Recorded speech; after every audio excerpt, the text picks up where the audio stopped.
이사야 11장 10절에서 16절 끝절까지의 말씀을 봉독해 드립니다. 이사야 11장 10절에서 16절까지의 말씀입니다.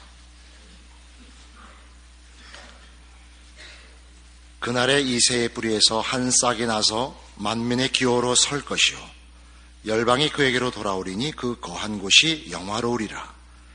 그날에 주께서 다시 손을 펴사 그 남은 백성을 아수르와 애굽과 바드로스와 구스와 엘람과 시날과 하맛과 바다 섬들에서 돌아오게 하실 것이라. 여호와께서 열방을 향하여 기호를 세우시고 이스라엘의 쫓긴 자를 모으시며 땅 사방에서 유다의 이산한 자를 모으시리니 에브라임의 투기는 없어지고 유다를 괴롭게 하는 자는 끊어지며 에브라임은 유다를 투기하지 아니하며 유다는 에브라임을 괴롭게 하지 아니할 것이요 그들이 서우로 블레셋 사람의 어깨에 날아앉고 함께 동방 백성을 노력하며 에돔과 모압의 손을 대며 암몬 자손을 자기에게 복종시키리라. 여호와께서 애굽 해골을 말리우시고 손을 유브라데 하수 위에 흔들어 뜨거운 바람을 일으켜서 그 하수를 쳐서 7 갈래로 나눠 신신고 건너가게 하실 것이라. 그의 남아있는 백성을 위하여 아수르에서부터 돌아오는 대로 가 있게 하시되 이스라엘이 애굽 땅에서 나오던 날과 같게 하시리라. 이사야 11장은 장차 오실 메시아 왕국의 그 영광과 그 통치에 복된 것들을 우리에게 묘사하고 있습니다.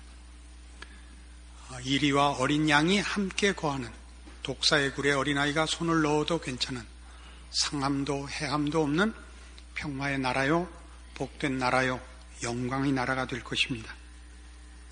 이제 이 11장 후반에서는 바로 이런 메시아 왕국의 완성을 위하여 하나님께서 그 나라의 시민들을 불러내실 것을 약속하고 있는 장면입니다. 하나님께서 세계 각지에 어느 구석에서든지 하나님께서 부르시는 백성들을 이 하나님의 나라에 초대할 것이요, 불러낼 것이요, 복된 자리에 세우실 것입니다. 그 일을 막을 자가 없을 것입니다. 이것이 지금 메시아의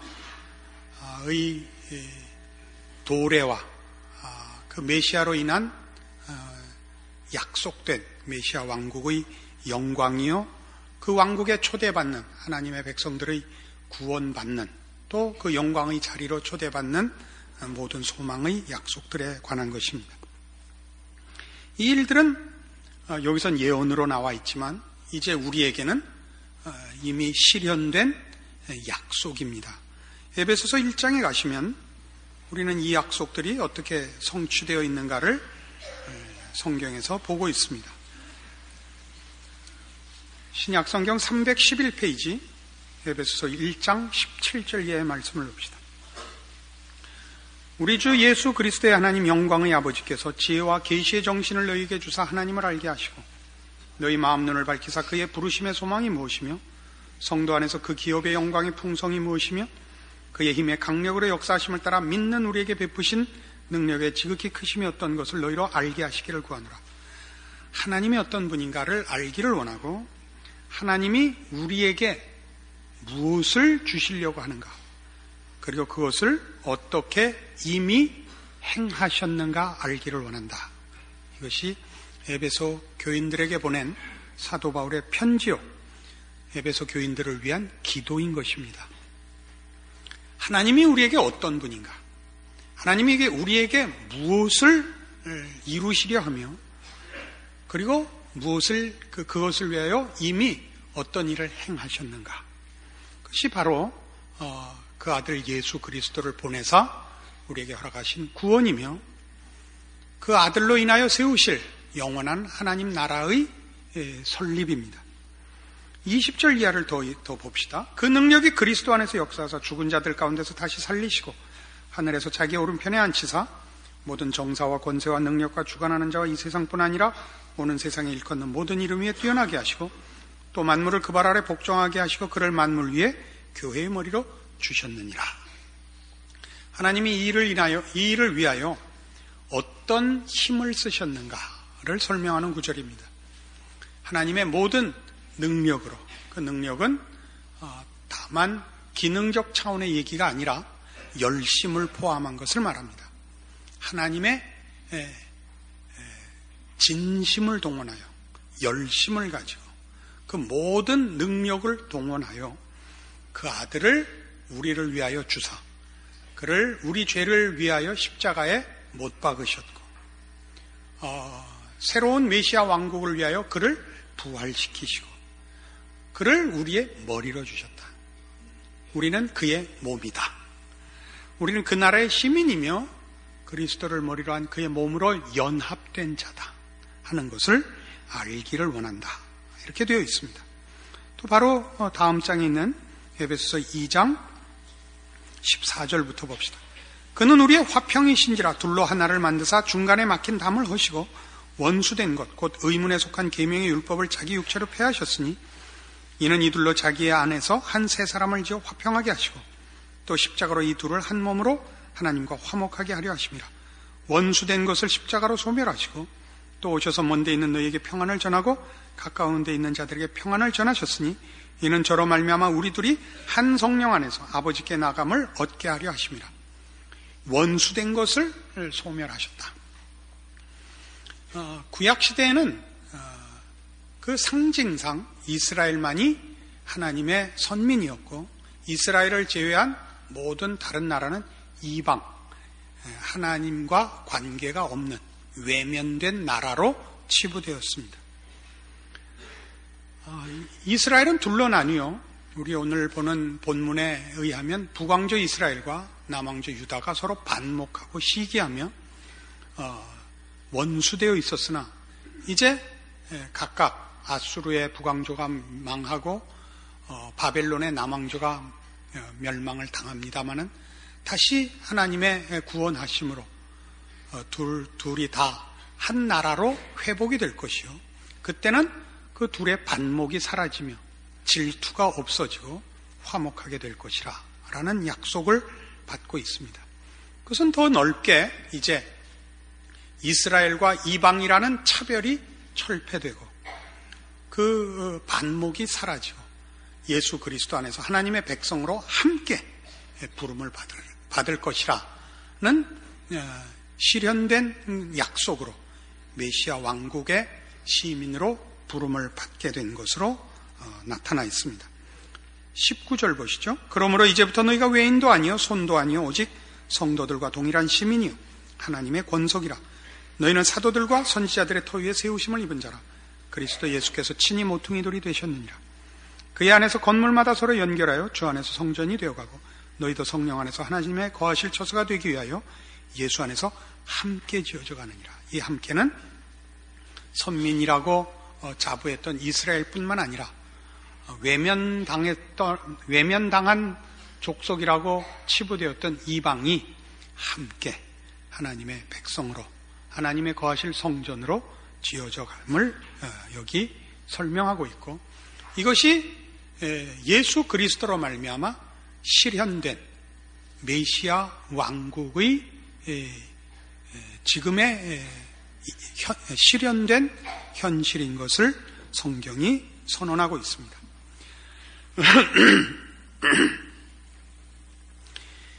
이 메시아 왕국의 실현은 우리에게는 사뭇 하나의 수수께끼로 남습니다. 약속된 메시아가 이 땅에 오셔서 우리를 죄와 사망에서 구원하시고 하나님의 자녀라는 영광된 신분과 또 약속으로 지금 불러내고 있음을 우리는 믿습니다. 그러나 그 메시아 왕국의 그 묘사 중에 나타나는 어린아이가 독사의 굴에 손을 넣는 이리와 어린 양이 함께 거하는 그런 메시아 왕국은 아직 실현되어 있지 않기 때문입니다. 우리가 그리스도 예수로 말미암아 구원 얻은 것과 죄와 사망에서 벗어난 것을 믿으며 영원한 나라에서 하나님의 백성으로 영생 복락을 얻을 것을 믿습니다. 그러나 지금 우리는 그 영생 복락 속에 있지는 않습니다. 현실적으로. 이런 것들이 다 우리에게는 하나의 수수께끼요, 또 어떤 면에서 우리의 신앙에 조금 혼선을 빚게 하는 내용이 되고 있습니다. 이것은 우리가 성경이 약속하는 메시아 왕국의 시작과 그 완성 사이의 기간을 이해하지 못하는 데 있습니다. 메시아 왕국은 이미 시작했고 그 완성은 아직 이르지 않았습니다.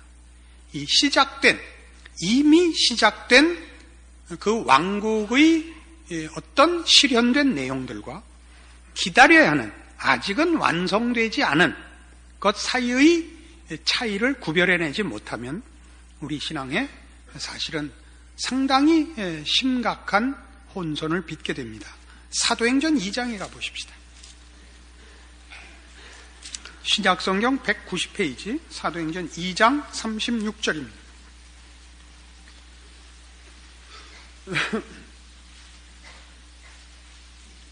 그런즉 이스라엘 온 집이 정령 알지니 너희가 십자가에 못 박은 이 예수를 하나님이 주와 그리스도가 되게 하셨느니라 하니라. 저희가 이 말을 듣고 마음에 찔려 베드로와 다른 사도들에게 물어 가로되 형제들아 우리가 어찌할꼬 하거늘 베드로와 가로되 너희가 회개하여 각각 예수 그리스도의 이름으로 세례를 받고 죄사함을 얻으라.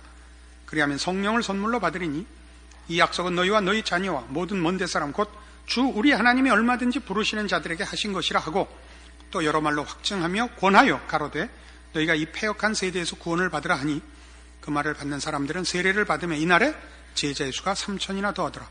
저희가 사도의 가르침을 받아 서로 교제하며 떡을 떼며 기도하기를 전혀 힘쓰니라. 이것이 우리가 알고 있는 사도행전의 한 특징입니다. 우리는 사도행전을 읽을 때 감격으로 읽으며 용서숨치는 신앙의 활력을 가지고 복음의 그 힘찬 활동성을, 역동성을 마음에 느끼면서 사도행전을 읽게 됩니다. 그래서 어떤 이들은 사도행전을 성령행전이라 부르자 이렇게도 얘기를 하곤 합니다. 성령께서 깊이 개입하시고 함께 하셔서 기독교가 전 세계적으로 퍼져나가며 복음이 그 결실하는 일들을 주도하고 계시기 때문에 그렇습니다. 그런 일들은 바로 옆에 3장에서 더욱 두드러져서 3장 1절부터 봅시다. 제9시기도 시간에 베드로와 요한이 성전에 올라갈새 나면서 안전뱅이 된 자를 사람들이 메고 오니 이는 성전에 들어가는 사람들에게 구걸하기 위하여 날마다 미문이라는 성전문에 두는 자라. 그가 베드로와 요한이 성전에 들어가려 함을 보고 구걸하거늘 베드로가 요한으로 더불어 주목하여 가로되 우리를 보라 하니 그가 저에게 무엇을 얻을까 하여 바라보거늘 베드로가 가로되 은과 금은 내게 없거니와 내게 있는 것으로 내게 주노니 곧 나사렛 예수 그리스도의 이름으로 걸으라 하고 오른손을 잡아 일으키니 발과 발목이 곧 힘을 얻고 뛰어서서 걸으며 그들과 함께 성전으로 들어가면서 걷기도 하고 뛰기도 하며 하나님을 찬미하니 모든 백성이 그 걷는 것과 및 하나님을 찬미함을 보고 그 본래 성전 미문에 앉아 구걸하던 사람인 줄 알고 그의 당한 일을 인하여 심히 기이 여기며 놀라니라. 이것이 우리로 하여금 사도행전을 그렇게 복음의 역동성으로 보게 하는 내용들입니다. 6절에 있는 이 내용을 이렇게 읽을 수는 없죠. 베드로가 가로되 은과 금은 내게 없거니와 내게 있는 것으로 내게 주노니 곧 나사렛 예수 그리스도의 이름으로 걸어라. 이렇게 읽을 수는 없죠. 그죠? 누구나 이 부분을 읽으면 믿는 자들이라면 힘을 가지고 사자 앞에 선 다니엘 같이 홍해 앞에 선 모세 같이 큰 소리와 자랑과 감격을 가지고 읽을 것 아닙니까? 그래서 우리는 복음과 메시아 시대의 도래가 힘과 능력과 승리와 영광으로 도래하며 성공할 것이라 이렇게 저절로 선입견을 안 가질 수가 없습니다. 선입견 이렇게 얘기하는 걸 용서하십시오. 믿음을 보편적으로 표현해서 믿음을 가지게 되어 있습니다. 근데 같은 사도행전 7장에 가면 대부분 사람들이 그래서 이 의미를 놓치고 나는 이런 유명한 사건이 나옵니다. 스데반의 설교입니다. 사도행전 7장 51절부터 봅시다. 199페이지입니다. 목이 곧고 마음과 귀의 할례를 받지 못한 사람들아, 너희가 항상 성령을 거스려 너희 조상과 같이 너희도 하는도다. 너희 조상들은 선지자 중에 누구를 핍박지 아니하였느냐? 의인이 오시리라고 예고한 자들을 저희가 죽였고 이제 너희는 그 의인을 잡아준 자요 살인한 자가 되나니 너희가 천사에 전한 율법을 받고도 지키지 아니하였도다 하니라. 집에 오늘 돌아가시거든 2장 베드로의 설교와 이 7장 스데반의 설교를 비교해 보시면 그 내용이 비슷합니다. 오히려 스데반의 설교가 더 길고 더 내용이 더 분명하다 그럴까? 하여튼 스데반의 설교와 베드로의 설교만 못할 것이 없습니다. 그리고 54절에 저희가 이 말을 듣고 마음에 찔렸다고 하는 데까지도 똑같습니다. 근데 반응은 정반대입니다.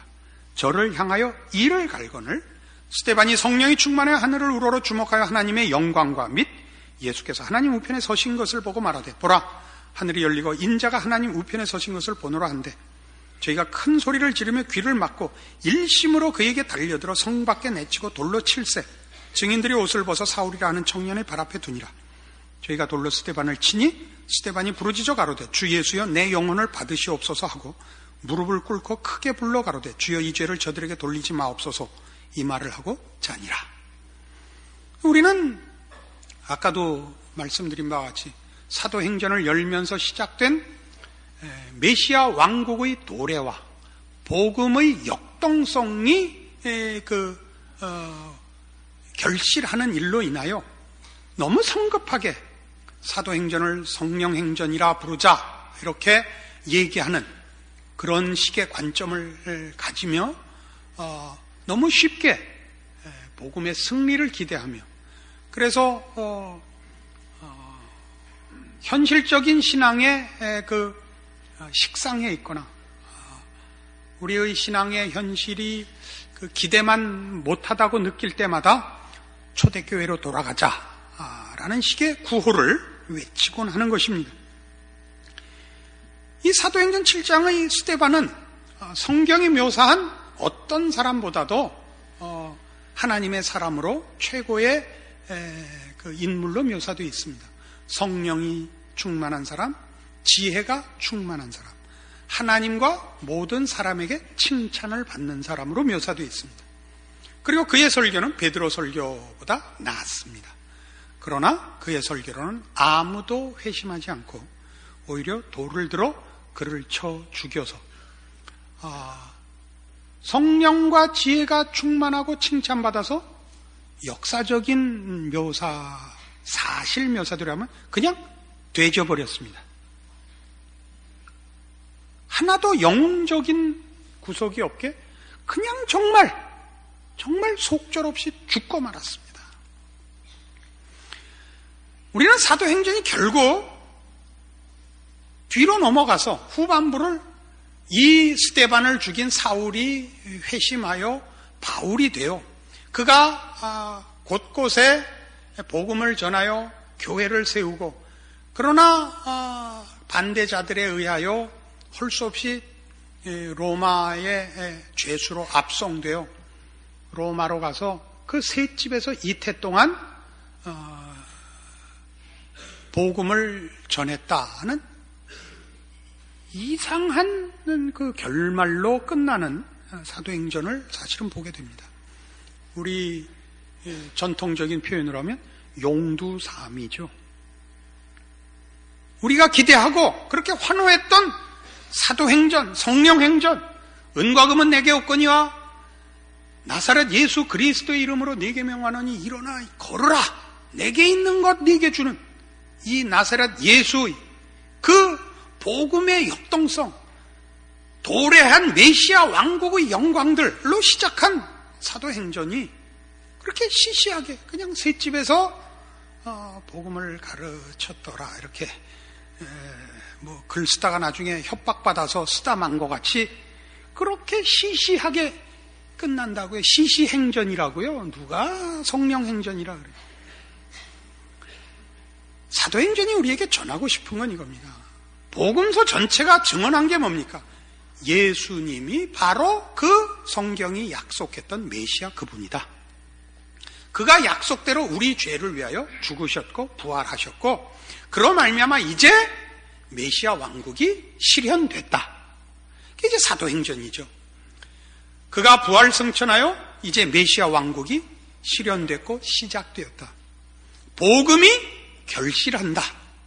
그러나 아직 그 왕국이 완성된 것은 아니라서 환경과 조건적으로 완성되어 있지는 않다. 그래서 이 세상에서는 복음 자체의 능력은 이미 결실하고 있지만 열매를 맺고 있고 그 힘과 생명과 진리를 결실하고 있지만 세상적 눈으로 볼 때, 외적인 시각으로 볼 때 메시아 왕국은 실현되어 보이지 않고 오히려 세상과 충돌하고 있어서 시련 속에 있다. 적대적 공격을 받고 있는 현실 속에 있다. 이것이 사도행전의 기록의 중요한 두 초점입니다. 그래서 고린도후서 11장에 가시면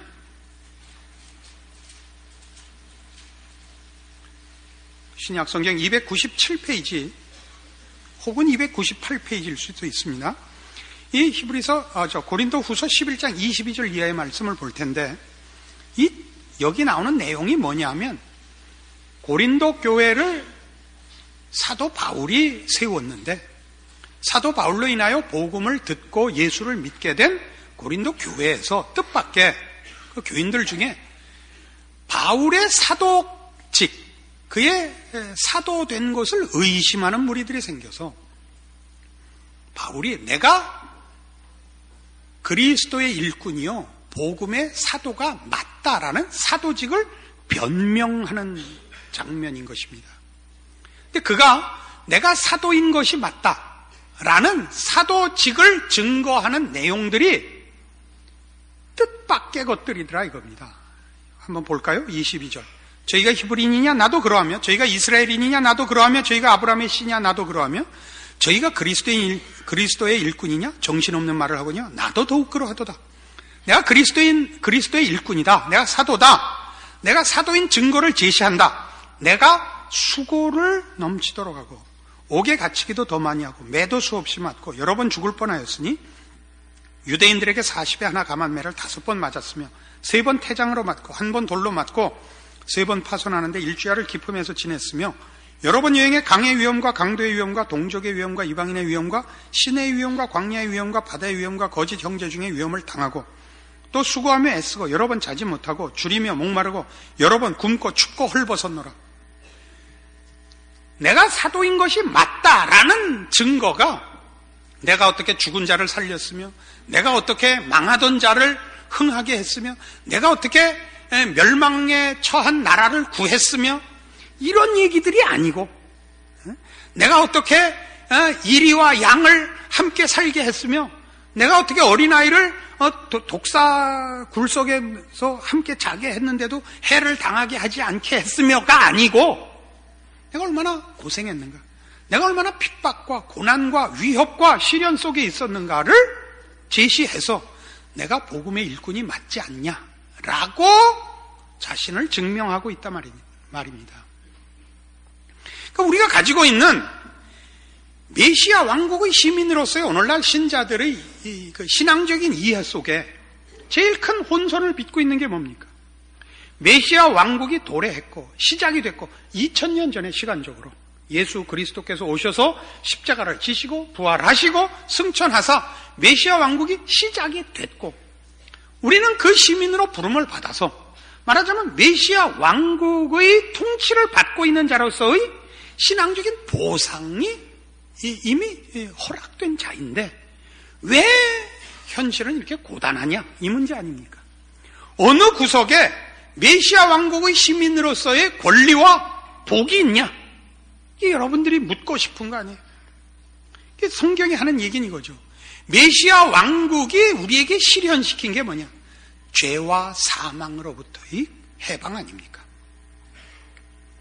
지옥에 안 가고 천국 가는 것, 이렇게 가장 원색적이고 가장 원초적인 대조로만이 아니라 죄로 말미암아 이그러지고 찌그러지고 부패하고 더러워진 우리의 영혼의 회생 아닙니까?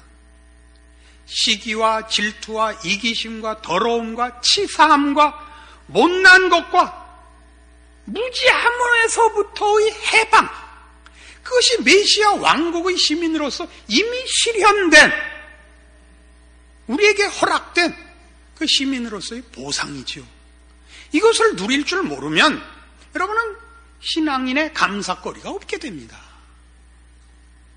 그러나 이런 실현된 메시아 왕국은 아직도 정치적, 군사적, 환경적 완성의 나라로는 아직 우리에게 허락되어 있지 않습니다. 그것은 예수님 다시 오셔서 이제 이 세상 역사를 끝내고 나서야 허락될 것입니다. 다시는 사망이 없고 애통하는 것이 없고 다시는 상하거나 해하는 것이 없는 나라, 그런 환경과 조건의 완성의 나라는 아직 기다려야 합니다. 그러나 메시아 왕국은 이미 시작됐죠. 어떤 측면에서요? 영적인 측면에서. 죄와 사망의 더러움과 부패함으로부터의 해방, 구원, 그것은 우리에게 다 허락되어 있습니다. 이것을 누릴 줄 모르니까 우리는 어떤 식의 신앙 타협을 하느냐 하면 기대하지 않는 신앙인이 됐죠. 기대하지 않는 신앙. 이제 천국이 임해야만 모든 보상이 이루어지고 이 세상을 사는 동안은 최소한의 신앙만 갖기로 한 거죠. 예수 믿는다는 것을 부인하지 않는 신앙. 그리고 신자로서 사는 나머지는 다 포기한 거예요. 왜? 하나님이 그런 환경과 조건을 안 주시니까. 그죠? 예수 믿는 자에게 무슨 특별한 권력도 주지 않고 무슨 특별한 지위를 주는 것도 아니고 환경도 안 주니까 나도 최소한으로 꼽을 치고만 살기로 하는 거죠. 이런 표현들은 다 전문적인 표현으로서 이건 아닙니다. 우리 모두가 메시아 왕국의 시민으로서 그 실현된 그 통치를 지금 누려야 하고 그 통치에 순종해야 됩니다. 이것이 신앙생활입니다. 우리는 죄로부터의 해방, 더러움으로부터의 구원을 누려야 하고 책임져야 됩니다. 그것은 우리가 신자인 증거며 구원받은 확인이며 매일매일 하나님께 감사할 내용들입니다. 이런 이해와 이런 식의 확인이 없으면 여러분은 신앙생활을 할 곳이 없습니다. 신앙생활을 할 영역이 없다고요. 그리고 여러분들이 기대하는 것들은 사실은 성경은 미래적인 약속으로 되어 있지 현실적으로는 허락되어 있지 않습니다. 그래서 빌립보서 4장에 가보세요. 사도 바울의 이런 고백이 이제 우리에게 이제 와 닿을 수 있게 되는 겁니다. 신약성경 322페이지 빌립보서 4장 10절입니다. 내가 주 안에서 크게 기뻐함은 너희가 나를 생각하던 것이 이제 다시 싹이 남이니 너희가 또한 이를 위해 생각은 하였으나 기회가 없었느니라. 내가 궁핍함으로 말하는 것이 아니라 어떠한 형편에든지 내가 자족하기를 배웠노니 내가 비천에 처할 줄도 알고 풍부에 처할 줄도 알아. 모든 일에 배부르며 배고픔과 풍부와 궁핍에도 일체의 비결을 배웠노라. 내게 능력 주시는 자 안에서 내가 모든 것을 할 수 있느니라. 이것은 아까 우리가 봤던 은과 금은 내게 없거니와 내게 있는 것으로 내게 주노니 곧 나사렛 예수의 이름으로 걸으라 라는 그런 기분으로 내게 능력 주시는 자 안에서 내가 모든 것을 할 수 있느니라 이렇게 하면 큰일 나는 거예요. 그 사도행전 2장에서 빌립보 4장까지 오는 그 많은 장들을 놓친 것이고 기독교 역사 2000년의 교훈을 놓치는 거예요. 여기서 말하는 내게 능력 주시는 자 안에서 내가 모든 것을 할 수 있다는 내가 원하는 모든 것, 세상적 시각에서 볼 때 모든 형통과 승리를 약속하는 것 아닙니다. 지금 이 말을 할 때 바울은 로마 옥중에 있는 것입니다. 빌립보 교회에서 에바브로디도를 보냈습니다. 빌립보 교회에서 바울을 위로하러 보냈죠.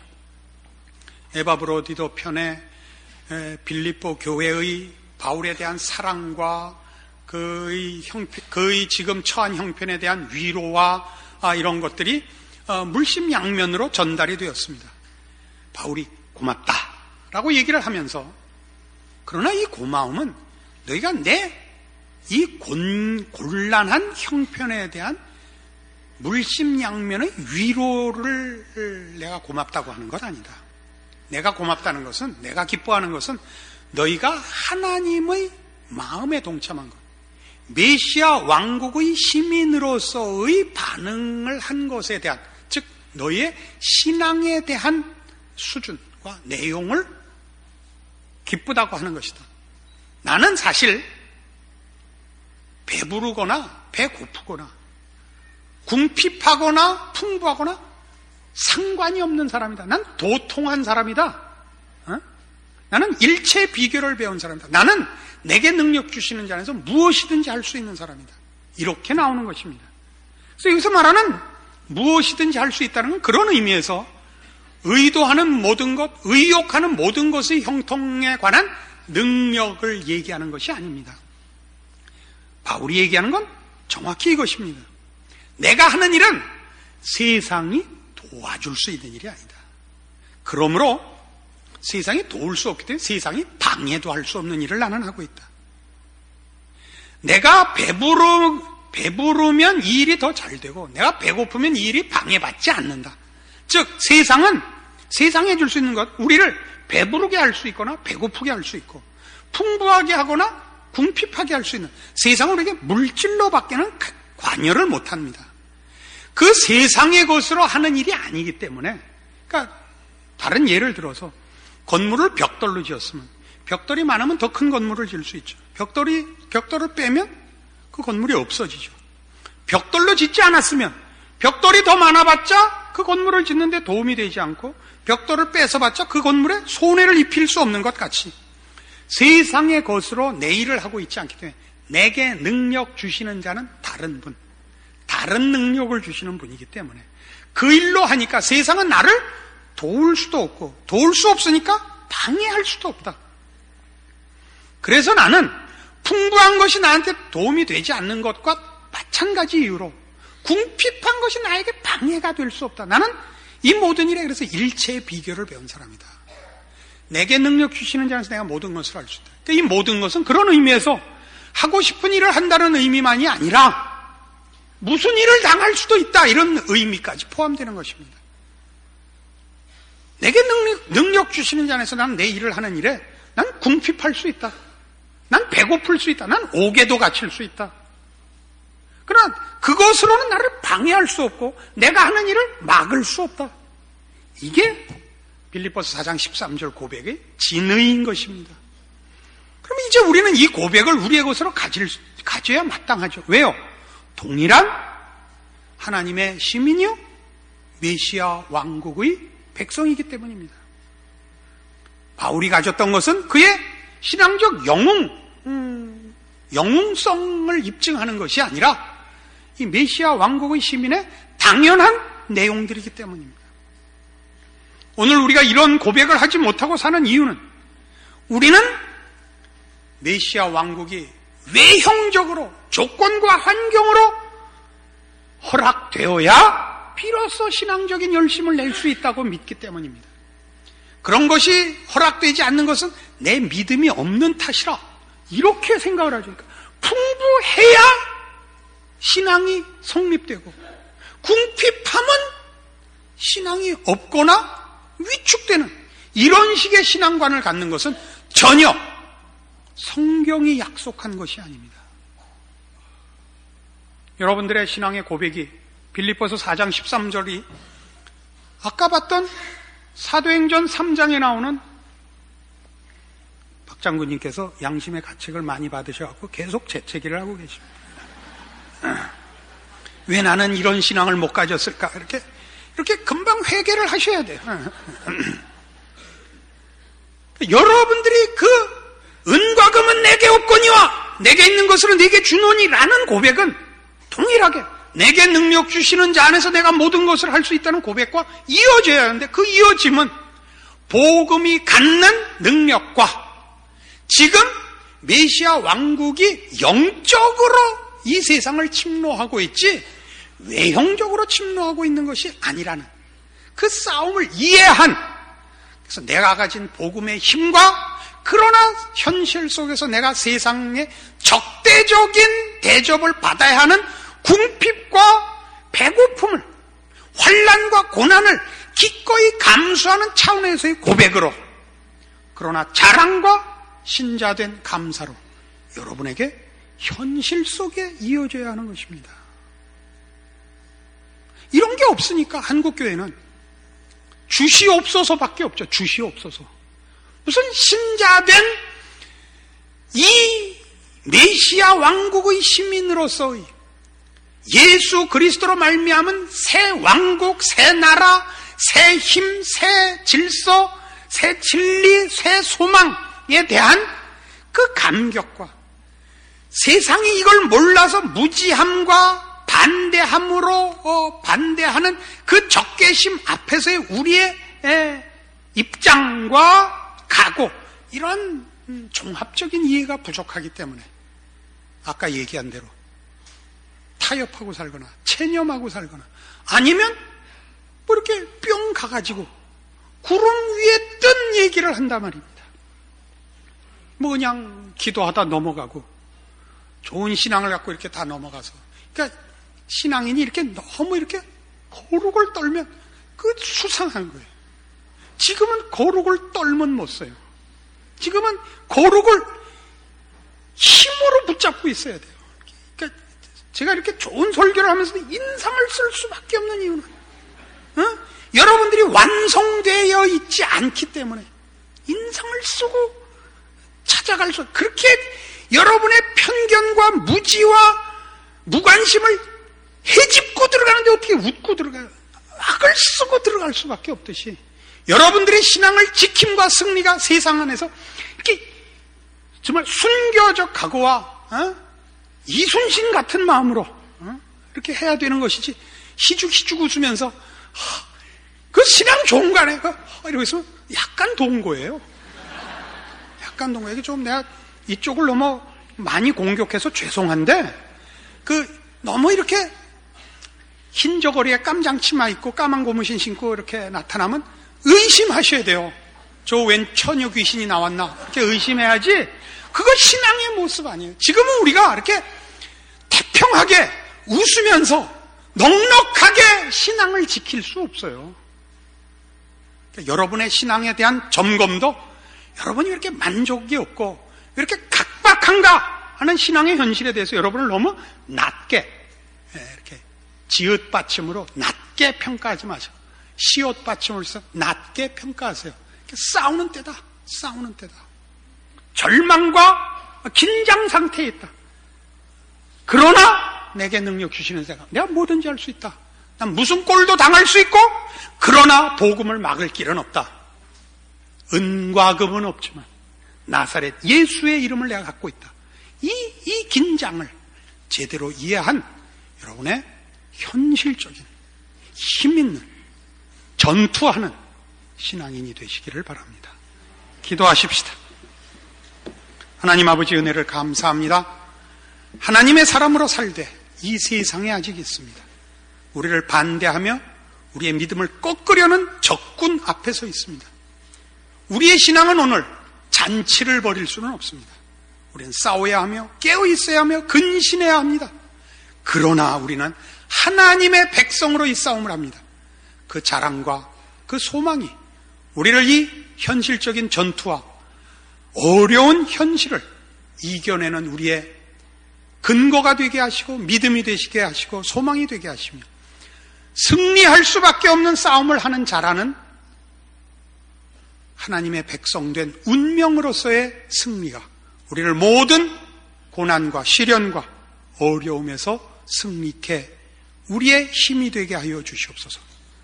지금은 우리 주 예수 그리스도의 은혜와 하나님 아버지의 극진하신 사랑과 성령님의 교통하심이 하나님의 자녀라는 이름으로 일컫는 바 된 존재와 인생의 귀한 것, 그 신자된 영적 싸움과 아무도 방해할 수 없는 우리의 영광된 소망을 안고 돌아가는 믿음의 권속들 위에 영원토록 함께 있을지어다. 아멘.